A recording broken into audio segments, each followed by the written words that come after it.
말씀 보겠습니다. 오늘 우리가 함께 살펴볼 말씀은 고린도전서 3장 10절부터 17절까지 말씀입니다. 고린도전서 3장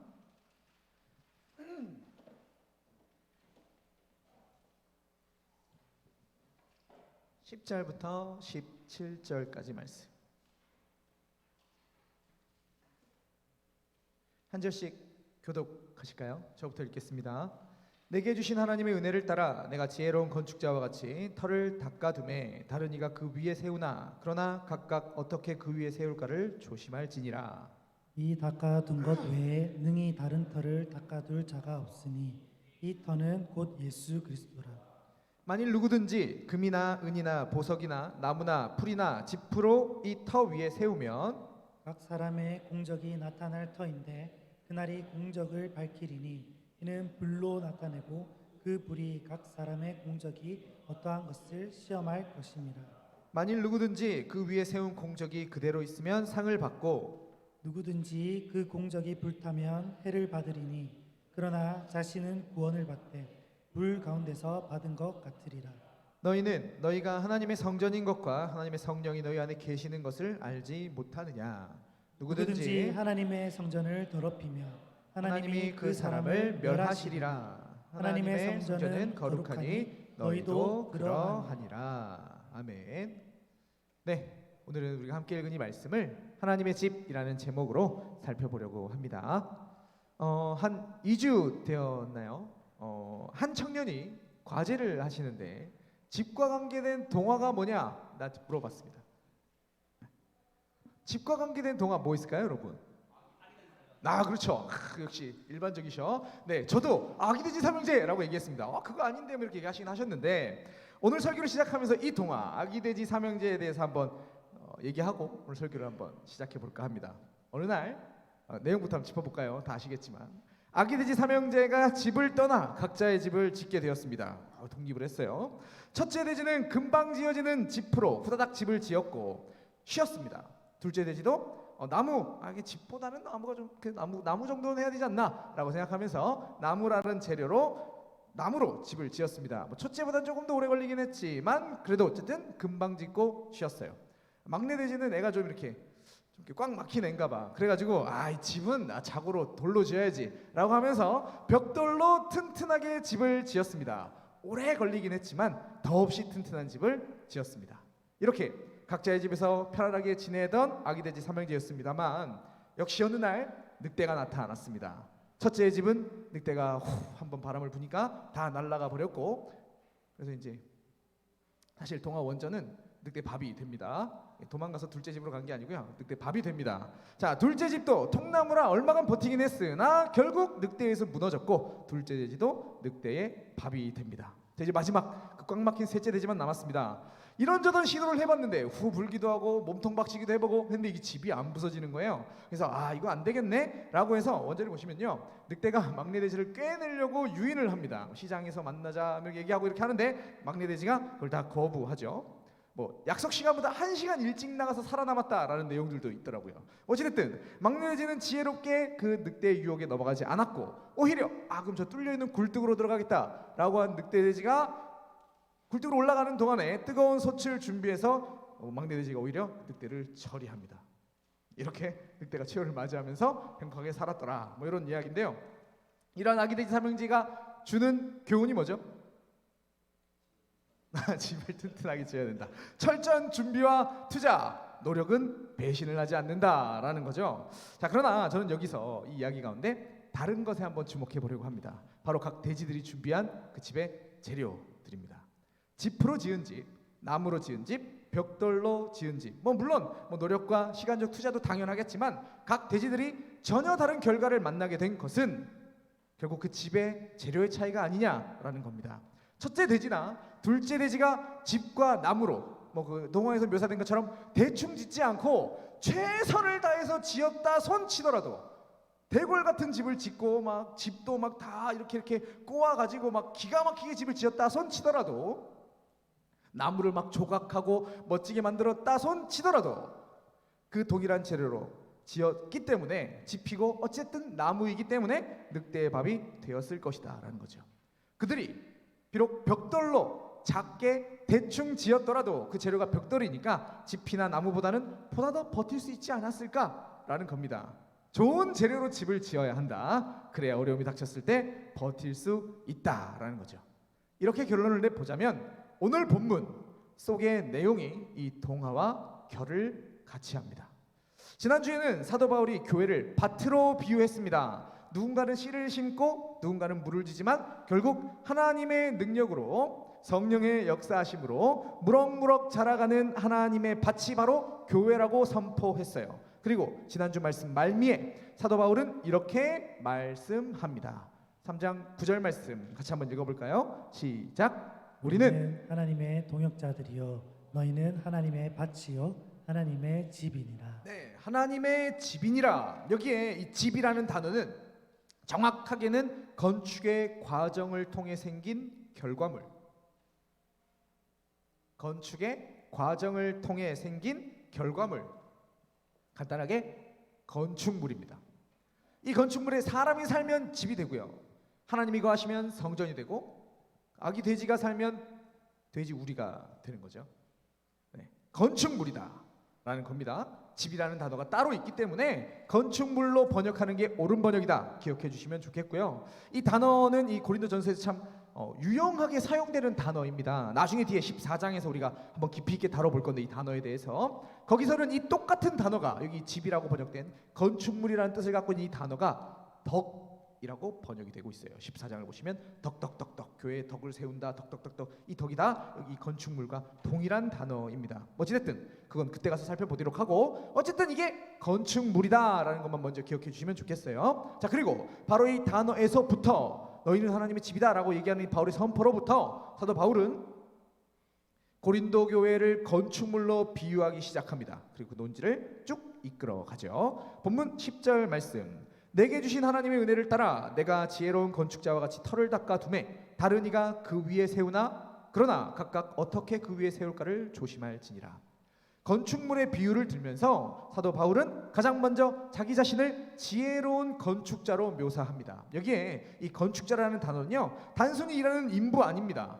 일당받고 일하는 시다가 아닙니다. 숙련된 고위 인부를 뜻하는 단어로, 뭐 굳이 오늘날과 연결되는 개념으로 바꿔보자면 현장 책임자 정도라고 번역하시면 될 것 같아요. 이해하시면 될 것 같아요. 사도 바울은 능숙한 건축자로서 자신이 앞선 밭에 비유해서는 씨를 심은 것과 같이 자신이 그 능숙한 건축자로서 건축의 시작 지점에 터를 세운 기초 공사를 한 것으로 자기 자신을 묘사합니다. 어떤 건축이든 그렇습니다. 기초 공사가 중요합니다.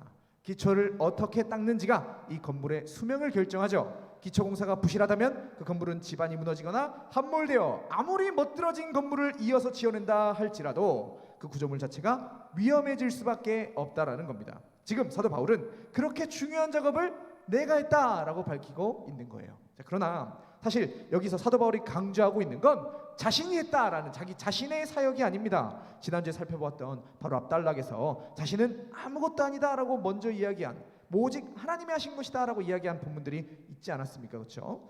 3장 7절 말씀. 그런즉 심는 이나 물 주는 이는 아무것도 아니다, 개뿔 아무것도 아니다, 오직 자라게 하시는 분은 하나님뿐이다 강조했던 사도 바울입니다. 즉 오늘 본문에서도 사도 바울이 강조하고 있는 건 자기 자신이 그 터를 놓았음, 내가 닦았다라는 자기 자신이 아니라 자신이 세운 터, 자신이 닦은 그 터 자체를 강조하고 있는 겁니다. 그러면서 자신 이후에 오는 사역자들이 하는 행동은 다 이미 다져지고 닦여진 그 터 위에 그저 건물을 세울 뿐이다 라고 말하고 있는 거죠. 그들이 세우는 건물은 사도 바울이 닦아놓은 그 터 위에 세워지는 겁니다. 그러니 그들은 무엇보다 그 터 위에 어떻게 세워낼지를 고민하며 세워야 하는 거죠. 기초 공사가 이미 돼 있으니까 이 기초 모양에 따라, 이 기초의 상황에 따라, 이 기초의 크기에 따라 거기에 맞춰서 건물들을 세워내야 한다라는 말입니다. 내가 이 터에서 벗어난 것은 아닌지, 터 위에 단단히 내가 세우는 건축물이 자리 잡고 있는지를 확인하며 조심히 그 건축의 과정을 이어가야 한다라는 말이죠. 그리고 사도 바울은 자신이 닦은 그 터가 다름 아닌 예수 그리스도라고 단언합니다. 11절 말씀, 이건 같이 한번 읽어볼까요? 시작. 이 닦아둔 것 외에 능히 능히 다른 터를 닦아둘 자가 없으니 이 터는 곧 예수 예수 그리스도라. 그리스도라. 그렇습니다. 교회는 결국 예수 그리스도라는 터 위에 세워야 합니다. 다른 터는 필요치 않습니다. 아니, 정확하게 다른 터에 세워진 것이 겉으로는 교회이고 안에 다니는 사람들이 스스로 그리스도인이라고 얘기하더라도 그건 엄밀히 말해서 하나님의 건축물 교회가 될 수 없다라는 말입니다. 지금은 제가 지금 청년교구를 담당하고 있지만 과거에 디모데를 섬겨주신 여러 사역자들이 계셨습니다. 그렇죠? 당장 제 전임자이셨던 남동모 목사님도 계시고요. 그 전에도 부목사님들께서 돌아가면서 설교를 해주셨고 또 그런 얘기는 또 제가 지난주에 처음 들었는데 그 중간에 영적 공백기가 또 있었다고, 또 담당자가 아예 없고 말씀이 없었던 때가 있었다, 이런 말씀도 해주시던데 영적 암흑기라고, 디모데의 영적 암흑기가 있었답니다. 어찌됐든 돌아가면서 설교해 주셨다. 여러분들이 경험한 다양한 사역자들이 있었다는 거예요. 여러분들 섬겨낸. 또 로고스도 그러합니다. 제가 파트로 디모데를 담당하고 있을 때 코로나 기간임에도 불구하고 로고스와 줌을 하시겠다, 모임을 하시겠다 애를 쓰셨던 주목사님도 계시죠. 있습니다. 여러분들은 이렇듯 제가 굳이 담당자들 찾고 실명을 거론하지 않더라도 여러분들 개개인을 섬겨주셨던 여러 사역자들을 경험해 오셨어요. 그런 사역자들의 사역들은 다양할 수 있습니다. 각자의 경험과 성향이 다르고 또 강조점이 다르기 때문에 또 어쩌면 가르침의 내용도 달라질 수 있겠죠. 그러나 아무리 그래도 그들의 결국 그 터는 같아야 된다라는 거예요. 모든 사역자가 다 결국 하나님의 건축물을 세우는 사람들이라면 그들은 예수 그리스도라는 터 위에서 조금 더 벗어나면 안 된다라는 겁니다. 저 역시 이러한 고민을 늘 가지고 있습니다. 여러분과 이렇게 예배 시간에 말씀을 나누고 있습니다만 저희 사역들, 제가 하는 그 모든 것들은 예수 그리스도라는 터 위에서 조금도 벗어나면 안 되는 거죠. 나의 사역이, 내가 전하는 말씀들이, 내가 행하는 그 양육들이 여러분들을 그리스도의 터 위에 굳게 세우고 있는가, 조금이라도 그 터에서 벗어난 것은 없는가 늘 고민하고 두렵고 떨림으로 이 사역을 지금 감당하고 있습니다. 제가 자꾸 설교 가운데 간다 만다 말씀을 드려가지고 여러분들께 불안함을 드리고 있긴 합니다만 오늘 본문이 그러하니까 한 번 더 말씀을 드려보면, 혹 제가 다른 데로 가더라도 저의 사역이 주님의 은혜로 잘 마무리가 되고 새로운 사역자가 오시더라도 그분이 하시는 사역들도 역시 그리스도의 터 위에 굳게 서야 합니다. 오직 그리스도만이 그들의 사역에서 그 중심에 자리하고 있어야 한다라는 말입니다. 그러니 여러분들이 눈을 크게 뜨고 주의해 주셔야 합니다. 우리 청년교구가 나아가는 방향이 그리스도의 터 위에 있는가? 그렇지 않다면 기도하시고 요청도 하시고 사역자들을 조금 못살게 구셔야 할 것 같습니다. 당장 지금도 동일합니다. 아무 생각 없이 임하지 마시고요. 고민하며 따라오시기 바랍니다. 여러분의 영혼이고 여러분의 교회입니다. 알아서 하겠지. 그냥 방관하지 마시고 저기 앞에서 떠들고 있는 저 목사가 그리스도의 터 위에 서 있는가, 그리스도를 드러내려고 애를 쓰고 있는가, 아니면 세상 말만 하고 이상한 말만 하는가. 성도들이 깨어 있고 수준이 높아져야 교역자들이 애를 씁니다. 꼭 기억해 주시기 바랍니다. 자, 그러면 그리스도라는 터가 동일하다면 모든 사역자들의 사역이 동일하냐? 오늘 본문의 말씀을 보면 그렇지 않다고 말씀합니다. 12절부터 13절 말씀. 만일 누구든지 금이나 은이나 보석이나 나무나 풀이나 지프로 이 터 위에 세우면 그 사람의 공적이 나타날 터인데 그날이 공적을 밝히리니 이는 불로 나타내고 그 불이 각 사람의 공적이 어떠한 것을 시험할 것임이라. 자, 바로 이 본문이, 방금 제가 읽은 이 본문들이 제가 서론에서 아기돼지 삼형제를 언급한 이유가 됩니다. 사역자들이 그리스도라는 터 위에 건축물을 세우는데 그 재료들의 차이가 있더라는 말이죠. 누구는 금, 누구는 은, 누구는 보석으로 건축물을 세우고 누구는 나무나 풀이나 지프로 그 건축물을 세웁니다. 얼핏 보았을 때 금, 은, 보석, 나무, 풀, 지피라고 하니까 이 단어들의 가치에 눈을 두기 쉽습니다. 지금 저 앞에서 떠들고 있는 저 사람은 집 정도 되는 것 같다. 아니다. 그래도 좀 불쌍하니까 나무 정도 해줘야 되겠다. 나무 정도인 것 같다. 전에 사역하던 그 목사님은 진짜 금이었는데, 은처럼 사역하셨던 분이었는데 라고 하면서 오늘의 본문을 근거로 사역자들을 평가하는 사람들도 있습니다. 평가가 되죠, 사실. 인간적인 마음에서. 그러나 사실 오늘 본문 속에서 사도 바울의 핵심은 재료의 가치가 아닙니다. 여기서 핵심은 불에 타느냐 그렇지 않느냐입니다. 딱 반으로 갈라져요. 앞선 세 가지는 불에 쉬 타지 않는, 소멸되지 않는 특성을 가집니다. 변하지 않는 아름다움, 다이아몬드 같은 건 둘째치고요. 보석은 당연한 거고, 고대에서부터 화폐로 사용되었던 금이나 은 역시 불에 쉬이 소멸되지 않는 특성을 가집니다. 그러니 그리 오랜 세월 동안 화폐로서 자리매김할 수 있었던 겁니다.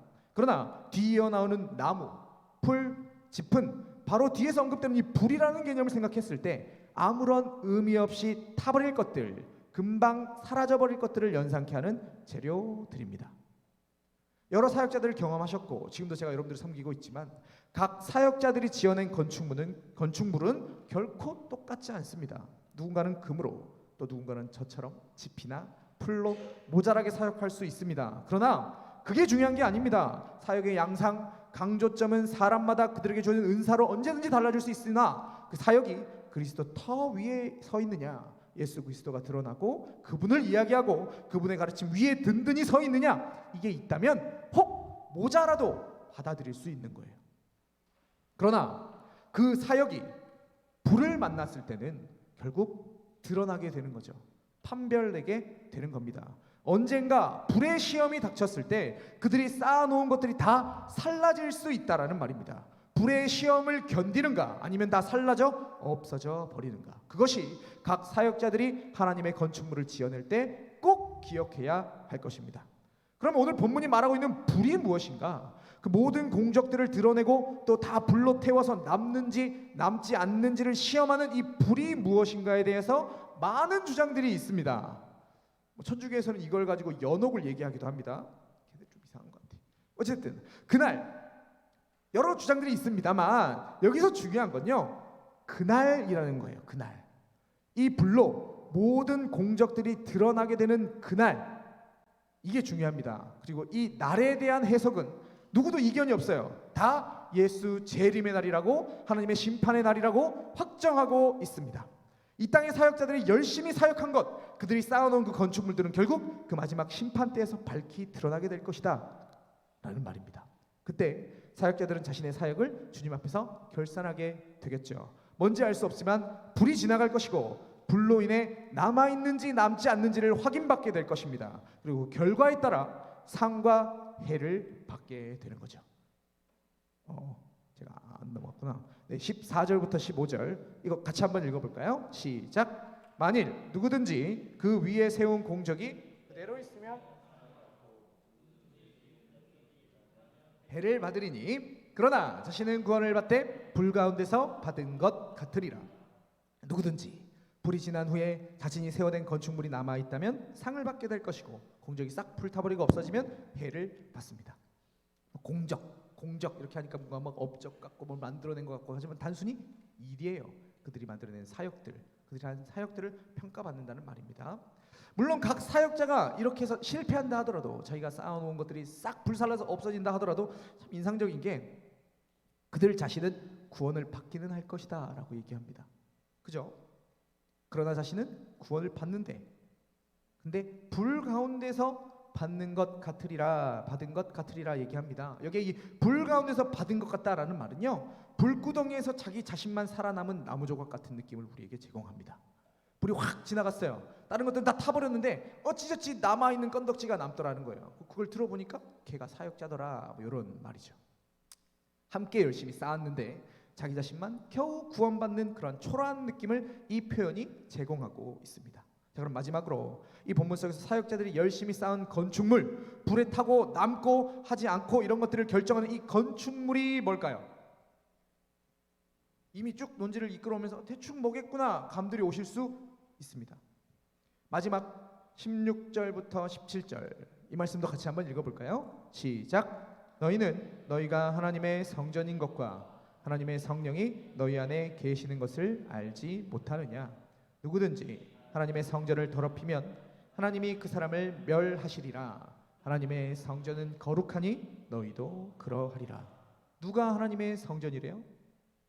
너희가 하나님의 성전이래요. 갑자기 사도 바울이 건축물, 집이란 용어를 쓰다가 성전이라는 단어를 바꿔냅니다. 그러면서 바로 너희가 하나님의 성전이라고 말씀합니다. 그리고 사실 우리가 맨 처음에 9절을 읽었는데 여기서부터 딱 찍어놨어요. 누가 하나님의 건축물인가? 너희는 하나님의 집이니라. 니네가 하나님의 집이라고 이미 시작했잖아요, 그렇죠? 하나님의 집, 고린도 교회 성도들이 바로 사역자들이 세우고 있는 건축물이라는 말입니다. 자, 그러면 이 건축물이 불에 살라져서 없어져 버린다는 말은 무엇이고 불을 버텨낸다는 말은 무엇일까요? 간단합니다. 마지막 심판 때 누군가는 그 심판을 버티고 신자로서 남을 것이고 누군가는 심판을 버티지 못하고 다 지옥불에 들어가 살라지게 될 것이라는 말이죠. 제가 신방하면서 몇몇 청년들에게 말씀드린 기억이 있습니다. 설교 중에도 몇 번 말씀드린 기억이 있네요. 제가 지금 사역하고 있는 가운데 나중에 죽어서 천국 갔을 때 저 여러분들 찾을 겁니다. 누가 진정으로 예수 믿어서 함께 천국 왔는가 그걸 확인할 거예요. 굳이 제가 하지 않아도 오늘 말씀을 보니까 마지막 심판 때가 되면 다 드러난다고 하네요. 제가 열심히 사역했다면 예수 믿어 불의 시험을 견뎌내고 저와 함께 천국에 가실 분들이 계실 것이고 저의 사역이 잘못되어 불에 살라질 분들이 계실지도 모를 일입니다. 제 사역의 목표는 여러분 모두와 함께 천국 가는 겁니다. 마지막 심판대 앞에서 쏟아지는 하나님의 진노의 불을 같이 견뎌내는 거예요. 그러기 위해서 사역하고 있습니다. 자, 그런데 그렇고 보면요, 이 말씀 참 무서운 말씀 아닌가요? 모든 사역자의 사역들이 다 천국 백성을 만들어내는 것은 아니라는 말입니다. 누군가는 열심히 목사로서 사역자로서 사역을 하는데 그들의 사역의 결과는 불 앞에 살라질 나무, 풀, 지필 수 있다라는 거죠. 그러면서도 그들의 사역이 잘못되어 자신이 가르치고 세워낸 그 사람들은 다 지옥에 처박혔는데 그들 자신은 또 예수를 믿어서 천국 간다는 거 아닙니까? 기가 막힐 노릇이죠. 너무해도 너무한 말씀이 아닌가 싶습니다. 그러나 이게 냉정한 현실입니다. 한국 교회를 바라보면서 사실 냉정히 평가해 보면 1000만에 가까운 그리스도인들이 있고 수십만의 교회들이 있지만 그들 가운데 진정으로 구원받는 사람들은 결코 많지 않을 것입니다. 예수라는 터 위에 서 있지 않는 사역들도 부지기수고요. 개소리 하는 애들 많아요. 예수라는 터 위에 얼핏 서 있어도 나무나 집, 풀로 지어지고 있는 사역들도 결코 적지 않습니다. 예수는 예수인데 온갖 세상의 것들이 다 덕지덕지 붙어 있어서 잘 보이지도 않는 예수. 분명히 오렌지 주스인데 0.몇 프로의 오렌지만 들어있는 그 주스처럼 예수가 있기는 한데 이게 예수인지 아닌지 분간조차 하지 못하는 이상한 사역들이 참 많이 있습니다.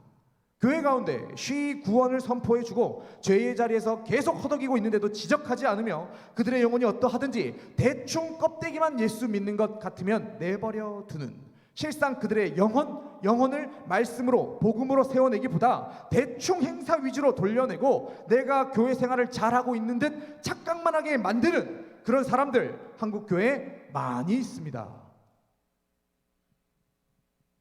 물론 저라고 잘하고 있는 것은 아니죠. 저도 이 말씀 준비하면서 참 마음이 무겁고 하나님께 죄스러웠습니다.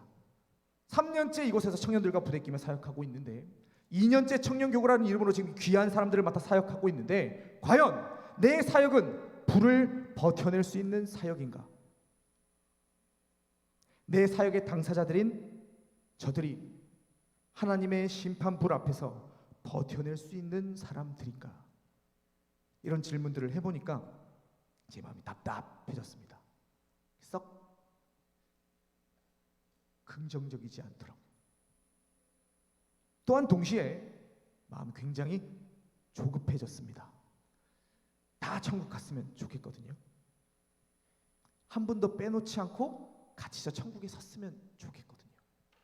어찌저찌 저 혼자 구원받아서 불 가운데서 겨우 건져진 나무 조각이 되고 싶지는 않거든요.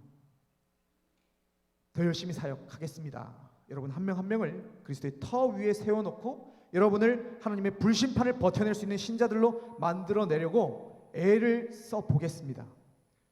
그래서 갑자기 막 연락하고 그렇게 하시면 안 되지 하고 좀 더 강하게 여러분들에게 권면하고 이렇게 하면 갑자기 왜 저래? 이렇게 생각하지 마시고요.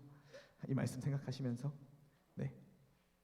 더 연락드리고 더 귀찮게 해드리고 이런저런 귀찮은 것들 요구해도 잘 따라와 주시기 바랍니다. 저 혼자 혹은 여기에 소수의 분들만 데리고 천국에 서기는 싫습니다. 다 데리고 갈 겁니다. 그리고 그렇게 불에 남아있는 여러분들을 통해서 하나님 앞에서 저 상 받을 거예요. 그거 바라보고 이 땅에서의 어떤 것들을 뒤로 하고 달려보려고 하니까 많이들 도와주시기 바랍니다.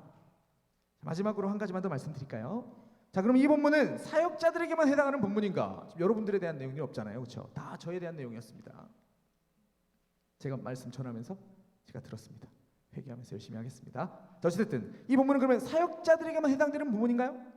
아니라는 거예요. 분명히 10절부터 15절은 사역자에게 그 초점이 맞춰져 있습니다. 그러나 우리가 마지막에 읽은 이 16절부터 17절 말씀은 여러분 한 명 한 명에게로 모든 성도들에게로 그 초점이 옮겨지는 거죠. 다시 16절과 17절 말씀 같이 한번 볼까요? 시작. 너희는 너희가 하나님의 성전인 것과 하나님의 성령이 너희 안에 계시는 것을 알지 못하느냐? 누구든지 하나님의 성전을 더럽히면 하나님이 그 사람을 멸하시리라. 하나님의 성전은 거룩하니 너희도 거룩하니라. 여기에 있는 너희는 사역자들 아니죠? 이 말씀을 받고 있는 고린도 교회 성도들입니다. 여러분들에게 지금 하고 있는 말씀이라는 겁니다. 여러분은 하나님의 건축물, 무엇보다 성전이 계신 하나님의 성전입니다. 알고 계십니까? 알고 계세요? 자, 그렇다면 여러분이 성령이 내주하고 계신 성전이라면 이제 누구든지 그 성전을 더럽히면 안 된다라는 거예요. 이 본문에서도 해석 이슈가 있어요. 여기에 이 더럽히다라는 단어와 그 뒤 이어 나오는 멸하시리라라는 단어는 똑같은 단어입니다. 똑같은 단어예요. 똑같은 단어가 하나는 더럽히다로 하나는 멸하다로 번역이 되어 있어요. 해석 이상하죠? 이상한 게 또 있어요. 개혁교적이 잘한 것도 있는데 똑같은 단어니 똑같이 번역하는 게 옳습니다. 그리고 그 뜻은 더럽히다 보다는 멸하다, 파괴하다가 더 옳은 번역입니다. 그래서 이 문장을 앞에 있는 서론의 문장을 이렇게 바꿔낼 수 있어요. 이게 바른 번역입니다. 누구든지 하나님의 성전을 파괴하면 하나님께서 그를 파괴할 것이다. 하나님께서 그를 파괴할 것이다로 바꾸겠습니다. 될 것이다 아닙니다. 하나님이 그를 파괴할 것이다. 특별히 이 본문에서 우리가 주목해야 될 건요, 성전이라고 되어 있는 단어가 단수로 제시되어 있다라는 말입니다. 하나님의 성전들이 아니에요. 성령이 내주하시는 역사로 우리 개개인이 각각 당신도 성전이고 당신도 성전이고 당신도 성전이다, 성전들이 된 게 아니라는 말입니다. 각각이 성전이 되는 게 아니라 하나의 성전을 이룬다는 말씀이죠. 그런데 그 성전을 누군가가 파괴한대요. 그 공동체를 끊어먹고 잘라먹고 못살게 군다라는 말입니다. 이게 무슨 말이죠? 하나 되게 하신 그 연합을, 그 공동체를 깨부순다는 말이죠. 오늘 본문 속의 고린도 교회처럼 말입니다. 계속해서 살펴보고 있습니다. 지금 어떤 문제를 다루면서 이 본문에 도달한 겁니까? 분쟁입니다. 분열입니다. 파당지어서 자기들끼리 찢어먹고 싸우고 있는 그 모습을 보고 지금 사도 바울이 논지를 진행하고 있는 거예요. 그러니까 여기서 고린도 교회 성도들은 교회를, 성전을 파괴했다라는 말이죠.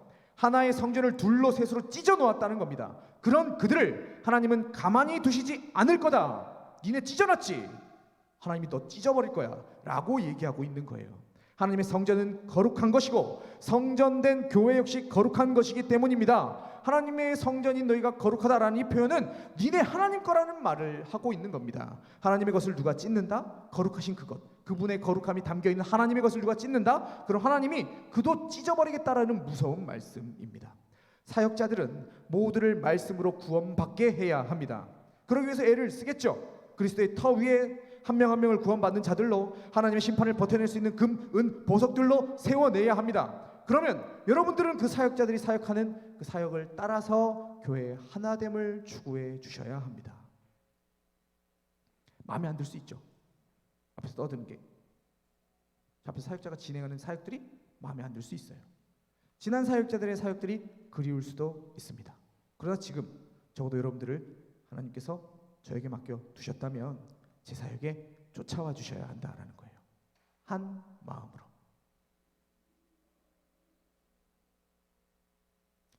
그리고 여러분들 안에서도 하나가 되어 주셔야 한다라는 말입니다. 수준이 다릅니다. 누군가는 제 사역에서 제가 여러분들에게 제공하는 말씀들에서 100을 90을 드시고 계실 수 있고요. 누군가는 20, 30만 드시고 계실 수도 있겠죠. 나는 많이 먹었으니까 배부르다. 끝입니까? 끝이에요? 하나의 성전이죠. 그 사람들 계속 도태되도록 내버려 두면 안 된다라는 겁니다. 끌어주고 땡겨주고 밀어주고 내가 좀 더디 가더라도 내가 좀 힘들더라도 같이 가야 된다는 거예요. 저 혼자 발발되며 뛰면 우리 다 같이 천국 갑니까? 그럼 좋겠죠. 도와주시란 말입니다. 여러분 개개인 구원 받으면 끝입니까? 그럼 구원 못 받는 저 사람들은 어떡할 건데요?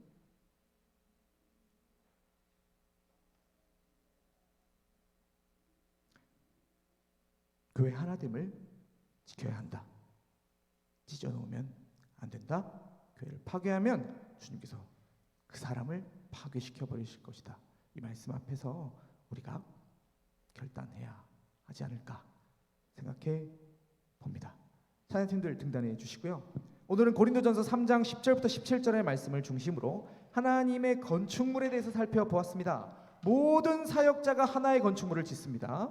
그 건축물은 예수 그리스도의 터 위에 지어져야 하며 반드시 하나님의 불심판을 버텨내는 건축물로 지어져야만 합니다. 그리고 건축물은 하나입니다. 하나의 건축물이고 하나의 성전입니다. 그러니 우리는 이 가운데서 하나됨을 굳게 지켜내야 합니다.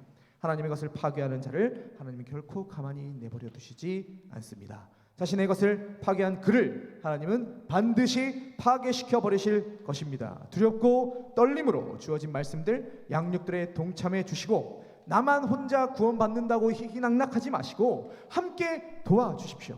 못 가는 자들, 지체들 끌어주시고요. 하나됨을 지켜나가는 그래서 우리 모두가 하나님의 심판대 앞에서 모두 같이 구원을 받을 수 있게 되기를 주님의 이름으로 간절히 소원합니다.